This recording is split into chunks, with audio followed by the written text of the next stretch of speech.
Yagini ki arp kundaingut ki MDC ki betamai lapan bam semai daga Deputy Commissioner ke District East Khasi Hills ikong aram kurba haki yang dorbar jongka ki HEDC.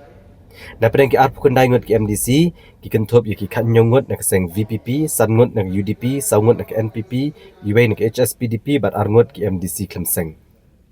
Mentaga kenti gladon ru sangut kilong kemie ke belasya jet kum ki MDC ke bekentup ikong Grace Mary Karpuri nanong sken kong Rona Kemdet nanong po kong Deiti Majau na Malki Lam Kra bad ikong ay bandap len lingdo nong lait na Meliam constituency.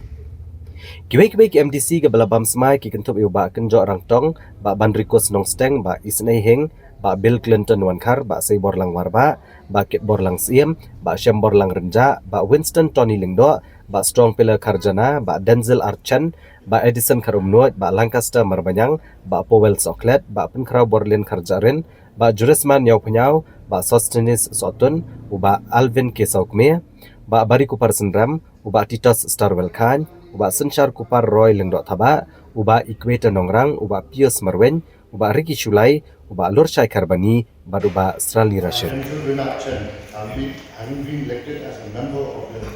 Khasi Hills Autonomous District Council, do swear in the name of God that I will bear true faith and allegiance to the Constitution of India as by law established, and that I will faithfully discharge the duty for which I am appointed. Jingmut dur kin bun kin ong ba kata kala banja kumta teng teng kay ka bangi mudur kamlong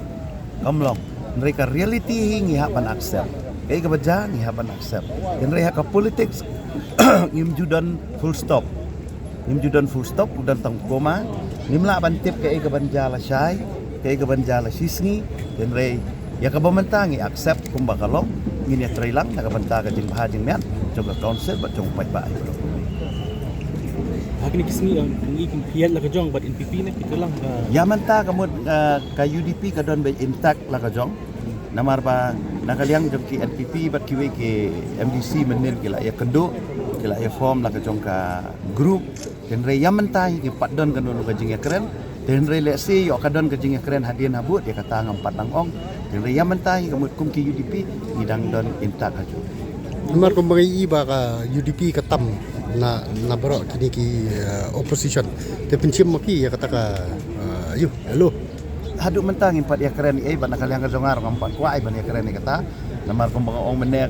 ka kam CM ru padep kam Sherman ru padep e kendap syakini ngit sia keren ka LO ka de ka last part ha ka ba Sherman sa tisai